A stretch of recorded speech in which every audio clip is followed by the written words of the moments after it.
زمانہ مدنی مدینے والے مدنی مدینے والے مدنی مدینے والے. الحمدللہ رب العالمین والصلاة والسلام على سید المرسلین اما بعد فاعوذ باللہ من الشیطان الرجیم بسم اللہ الرحمن الرحیم الصلاة والسلام علیک یا رسول اللہ وعلى آلك وأصحابك يا حبيب الله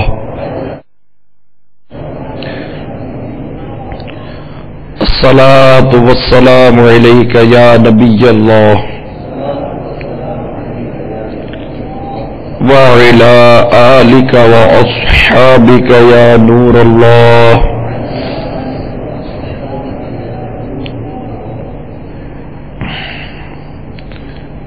سرکار مدینہ راحت قلب السینہ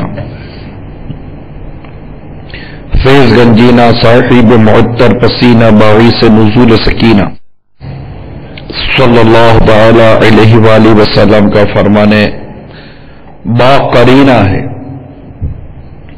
تم اپنی مجلسوں کو مجھ پر درود پڑھ کر آراستہ کرو. تمہارا درود پڑھنا قیامت کے روز تمہارے لیے نور ہوگا.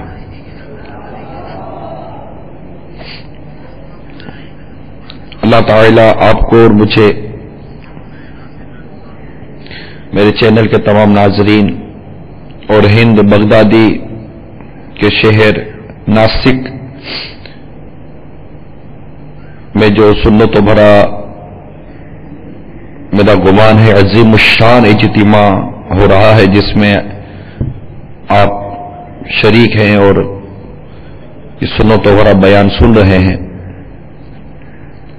اللہ تعالی ہم سب کو کثرت کے ساتھ درود شریف پڑھنے کی توفیق عطا فرمائے کہ جو کوئی ایک بار درود پاک پڑھتا ہے اللہ تعالیٰ اس پر 10 رحمت نازل فرماتا ہے. حقیقت یہ ہے کہ ہم اس عظیم الشان برکتوں سے بہت دور رہ رہے ہیں.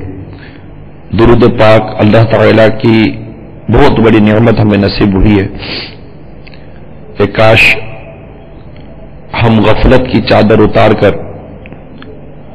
عشق مصطفیٰ صلی اللہ تعالی علیہ وسلم میں سے گم ہو جائیں کہ ہر وقت ہر گھڑی ذکر و درود ہماری زبان پر رہے. ذکر و درود ہر گھڑی ورد زباں رہے. ذکر و درود ہر گھڑی ورد زباں رہے. میری فضول گوئی کی عادت نکال دو. میری فضول گوئی کی عادت نکال دو. صلو علی الحبیب صلی اللہ تعالی علی محمد وعلی آلہ وصحبہ وبارک وسلم. صلاۃ و سلام علیک یا سیدی یا سیدی یا سیدی یا مکی یا مدنی قریشی یا ہاشمی یا مطلبی یا رسول اللہ صلی اللہ تعالی علیہ وآلہ وسلم. ربیع النور شریف 1432 سنہ ہجری کی آج 30 تاریخ ہے. ماہ ربیع النور شریف ہم سے رخصت ہوگا اور ماہ ربیع الثانی یعنی ربیع الاول جائے گا, ربیع الثانی آئے گا. ماہانہ سلسلہ ہوتا ہے تاجر کو کیسا ہونا چاہیے. ہر ماہ کی انگریزی ماہ کی پہلی اتوار فرسٹ سنڈے ایوری منتھ یہ سلسلہ ہوتا ہے تاجر کو کیسا ہونا چاہیے. اسی میں الحمدللہ بھی فیضان مدینہ میں بھی کثیر تعداد میں اسلامی بھائی جمع ہیں. اللہ تعالیٰ ان کی اور ہم سب کی حاضری کو قبول فرمائے اور اس حاضری کو ہماری مغفرت کا ذریعہ بنائے. اچھی اچھی نیتیں بھی کر لیں کہ مومن کی نیت اس کے عمل سے بہتر ہوتی ہے اور اچھی نیت بندے کو جنت میں داخل کر دیتی ہے.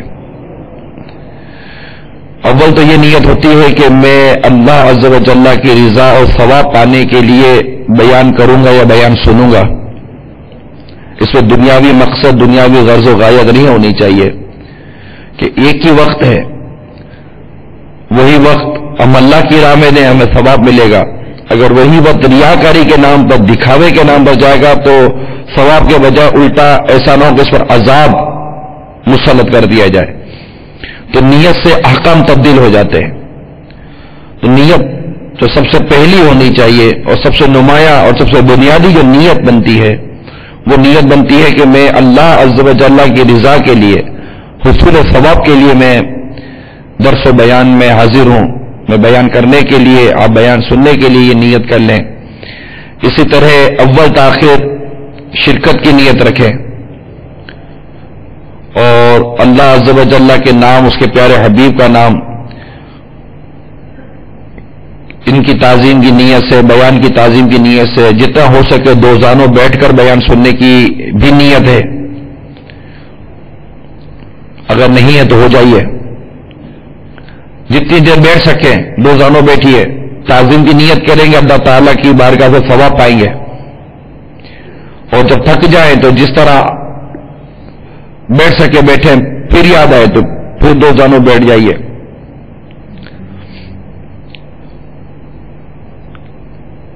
کسی چیز دری وغیرہ، لباس، بدن، بالوں کو سہلاتے ہوئے ادھر ادھر دیکھنے سے بھی بچوں گا.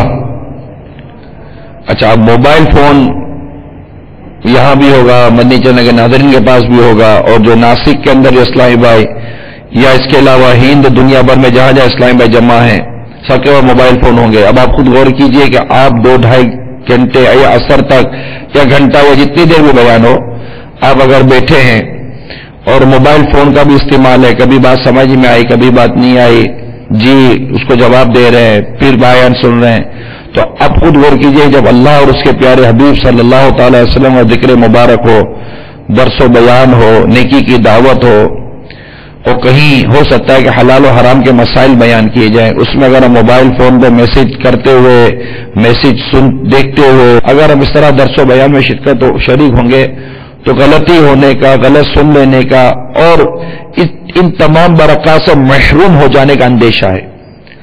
تو اگر ہو سکے یہ نیت کرواتا ہوں، جو نیت کرتا ہو وہ کر لے کہ اول تاخیر موبائل فون میں آف رکھوں گا، بند کر دے موبائل فون اور جیب میں رکھ لیں، اور بیان کے بعد پھر نکال کر دیکھے گا کیا مسئلہ ہے. انشاءاللہ اس سے آپ خود محسوس کریں گے کتنی توجہ رہتی ہے. اگر آج تک نہیں کیا تو آج کر کے دیکھ لیجئے، یا چلو آج چیک کر لیتے ہیں، اور پھر اول تاخیر شرکت کیجئے اور سنیے توجہ کے ساتھ.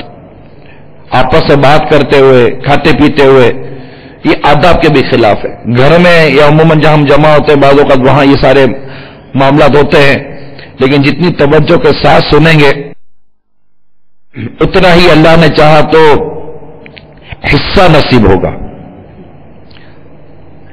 صلو علی الحبیب صلی اللہ تعالی. مدین شہر کے لوگ یہ تاجر، تجارت پیشہ لوگ تھے اور آسودہ حال تھے، کھاتے پیتے لوگ تھے. شرک کیا کرتے تھے اور کم تولنے اور کم ناپنے والے تھے، یعنی ان کا عقیدہ بھی غلط تھا اور ان کے اعمال بھی غلط تھے. تو اللہ تبارک و تعالی نے ان کی ہدایت کے لیے حضرت سیدنا شعیب علی نبینا وعلیہ الصلوۃ والسلام کو مبعوث فرمایا. چنانچہ اللہ کے نبی علیہ السلام نے ان سے فرمایا، اے میری قوم، اللہ تعالی کی عبادت کرو اور ناپ توڑ میں کمی نہ کرو. بے شک میں تمہیں آسودہ حال دیکھ رہا ہوں اور مجھے تم پر یوم محیط کے عذاب کا ڈر ہے. اے میری قوم، ناپ تول انصاف کے ساتھ پورا کرو اور لوگوں کو ان کی چیزیں گھٹا کر نہ دو اور دین میں فساد نہ کرو. اللہ عز و جل کے دیے ہوئے سے جو بچے وہ تمہارے لیے بہتر ہے. اگر تمہیں یقین نہ ہو تو میں تمہیں اللہ تعالیٰ کے عذاب سے بچا نہیں سکتا. اس پر قوم نے جو حضرت سیدنا شعیب علیہ نبینا علیہ الصلوۃ والسلام کو جو جواب دیا، جسے سورہ ہود میں بھی نقل کیا گیا 12ویں پارے میں آیت نمبر 27 میں، بولے اے شعیب، کیا تمہاری نماز تمہیں یہ حکم دیتی ہے کہ ہم اپنے باپ دادا کے خداؤں کو چھوڑ دیں یا اپنے مال میں جو چاہیں نہ کریں؟ ہاں جی، تم ہی بڑے عقل مند نیک چلن ہو۔ یہ جو میں نے ترجمہ بیان کیا ہے، میرے آقا اعلی حضرت امام اہل سنت مجدد دین و ملت پروانہ شفیع رسالت امام عشق و محبت مولانا شاہ امام احمد رضا خان علیہ رحمت الرحمان کے شعراء آفاق ترجمہ قرآن کنز الایمان سے میں نے یہ ترجمہ بیان کیا ہے۔ جی ہاں، یہ وہی ترجمہ قرآن کنز الایمان ہے جس کا ڈنکا عاشق اعلی حضرت امیر علیہ سنت نے بجایا ہے۔ ہم تو کنز الایمان کے ترجمے کو جانتے بھی نہ تھے، ہم تو اعلی حضرت کے نام کو بھی نہیں جانتے تھے۔ ان کے فقہ اور انہوں نے جو ہم تک مسلک حق پہنچایا، ہم تو اس کی بھی معرفت نہیں رکھتے تھے۔ یہ ساری باتیں پہنچانے والے جو شخصیت ہے ہم تک، اس کا نام امیر اہل سنت ہے۔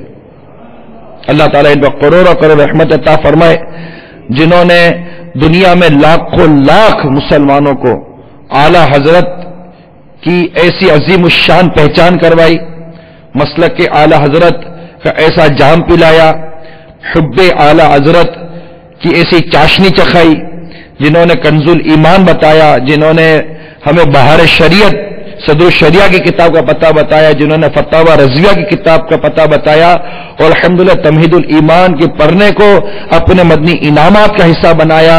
اللہ تبارک و تعالیٰ ایسے امیر سنت پر کروڑ رحمت نازل فرمائے، جنہوں نے اتنا پیارا ہمیں درس دیا، اتنی پیاری رہنمائی کی، اور اتنا پیارا راستہ عطا فرمایا، اور اتنی پیاری محبت، اتنا پیارا دامن اور اتنی پیاری الفت ہمیں عطا فرمائی۔ اللہ تبارک و تعالی امیر اہل سنت پر، اس عاشق اعلی حضرت پر کروڑوں رحمت عطا فرمائے۔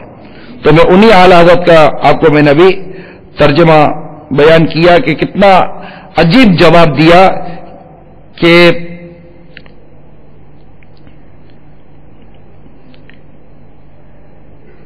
اپنے مال میں جو چاہے نہ کریں۔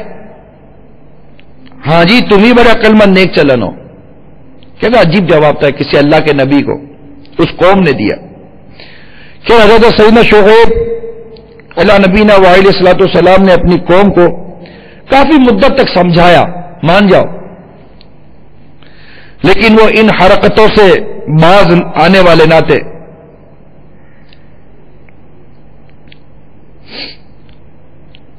آپ نے جب انہیں عذاب الہی سے ڈرایا تو بولے تو ہم پر آسمان کا کوئی ٹکڑا گرا دو، اگر تم سچے ہو تو ہم پر آسمان کا کوئی ٹکڑا گرا دو اگر تم سچے ہو۔ جب حضرت شعیب علیہ نبینا علیہ الصلوۃ والسلام ان سے بالکل مایوس ہو گئے تو بارگاہ الہی عز و جل میں عرض کی، ربنا افتح بیننا و بین قومنا بالحق وانت خیر الفاتحین۔ ترجمہ کنز الایمان، اے ہمارے رب، ہم میں اور ہماری قوم میں حق فیصلہ کر، اور تیرا فیصلہ سب سے بہتر ہے۔ یہ پارہ 9 سورہ اعراف کی آیت نمبر 89، اور جس سے پہلے بیان ہوا پارہ 19 سورہ شعراء آیت نمبر 187۔ یعنی اے ہمارے رب، ہم میں اور ہماری قوم میں حق فیصلہ کر، اور تیرا فیصلہ سب سے بہتر ہے۔ اللہ تبارک و تعالیٰ کے سچے نبی علیہ السلام نے دعا فرمائی، اور نبی کی دعا کبھی خالی نہیں جاتی۔ حضرت شعیب علیہ نبینا علیہ الصلوۃ والسلام کو دعا فرمانا ہی تھا کہ اللہ تعالیٰ نے فوراً دعا کو قبول فرما لیا۔ چنانچہ ارشاد قرآنی ہے، تو انہوں نے اسے جھٹلایا تو انہیں شامیانے والے دین کے عذاب نے آ لیا، بے شک وہ بڑے دین کا عذاب تھا۔ چنانچہ اہل مدین پر آگ کا بادل مسلط کر دیا گیا، جس سے آگ برسی اور یہ سب تباہ و برباد ہو گئے۔ حضرت عبداللہ ابن عباس رضی اللہ تعالی عنہما نے اس عذاب کی تفصیل کچھ یوں بیان فرمائی کہ اللہ تبارک و تعالیٰ نے اس قوم پر جہنم کا دروازہ کھول دیا اور دوزخ کی شدید گرمی بھیجی. وہ وہاں سے نکل کر جنگل کی طرف روانہ ہو گئے. اللہ تبارک و تعالیٰ نے سرد خوشگوار بادل بھیجا. مرد عورت اور بچے سب کے سب اس بادل کے نیچے جمع ہو گئے. جب وہ سب کے سب بادل کے نیچے جمع ہوئے تو بادل سے آگ برسنے لگی اور سب جل کر راکھ ہو گئے. نعوذ باللہ. اللہ تعالی اپنے غضب سے ہمیں محفوظ فرمائے. تو میرے میٹھے اور پیارے اسلامی بھائیوں، مدنی چینل کے ناظرین، ناسک جو ہند کا شہر ہے اس میں بھی جمع ہو کر سننے والے اسلامی بھائیوں، پاکستان میں بھی دنیا کے مختلف ممالک میں مختلف مقامات پہ جمع ہو کر سننے والے اسلامی بھائیوں، آپ نے قوم مدین پر اللہ تبارک و تعالیٰ کا جو غضب ہوا، جو عذاب نازل ہوا، ان کے شرک کرنے، ان کے کم تولنے، ناپ تول میں کمی کرنے، یعنی حرام روزی کمانے کے حوالے سے آپ نے جو بات سنی کہ کم تولنے والے کو موت کے وقت کلمہ بھی نصیب نہیں ہوتا، یہ بھی یاد رکھیے. آج کل یہ مرض ہمارے معاشرے میں بڑا عام ہے، کم تولنا، ڈنڈی مارتے ہیں، زور سے. جیسے پلرا ہوگا نا تو گوشت لیا یا کوئی چیز لی، زور سے پلے پہ پھینکیں گے، پلرے پہ پھینکیں گے، ڈھا کر کے پلرا نیچے گیا، یہ لو آپ کا 1 کلو گوشت تیار ہے، 1 کلو چیز تیار ہے. اور وہ بیوقوف بنا دیتے ہیں. کس کو بیوقوف بنا رہے ہو؟ ارے یہ بندہ تو کیا دیکھے گا، اس کو بیچارے کو کیا تجربہ، اس کو کیا اندازہ ہے. ہمارا رب ہمیں دیکھ رہا ہے. تمہیں رب کے دیکھنے کا احساس نہیں ہے.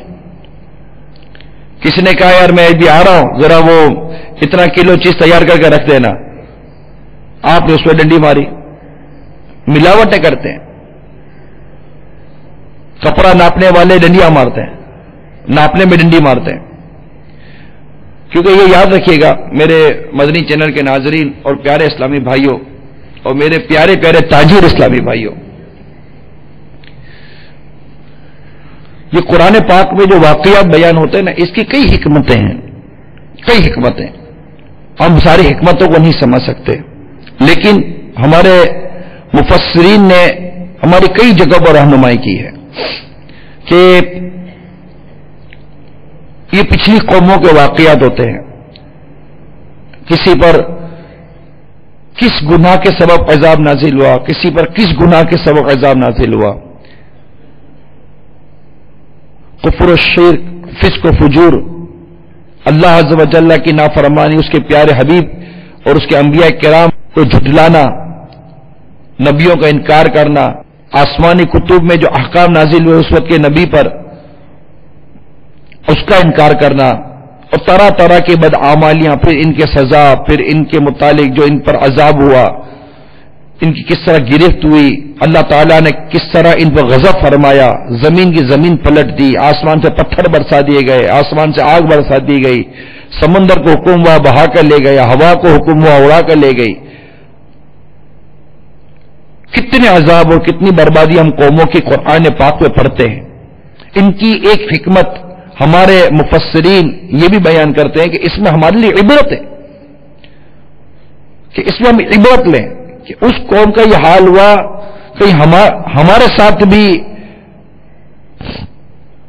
ایسا حال نہ ہو جائے کہ ہم بھی تباہ و برباد ہو جائے. اور آج ہم تباہ و برباد ہو رہے ہیں.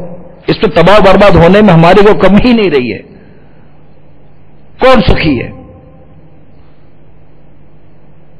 کیا پریشانی نہیں ہے؟ آپ کیا سمجھتے ہیں کہ آپ کسی کو حرام مال ٹکا کر، کسی سے ناجائز کام کر کے، کسی کو ناپ تول میں ڈنڈی مار کر، کسی کو ملاوٹ کر کے، یا اللہ اور اس کے رسول کی یہ نافرمانیاں کر کے، چاہے وہ تجارت کے نام پر ہو یا اجرت کے نام پر ہو یا کسی بھی چیز کے نام پر ہو، اللہ کے نافرمانی کر کے آپ کیا سمجھتے ہیں؟ آپ سکھی رہیں گے؟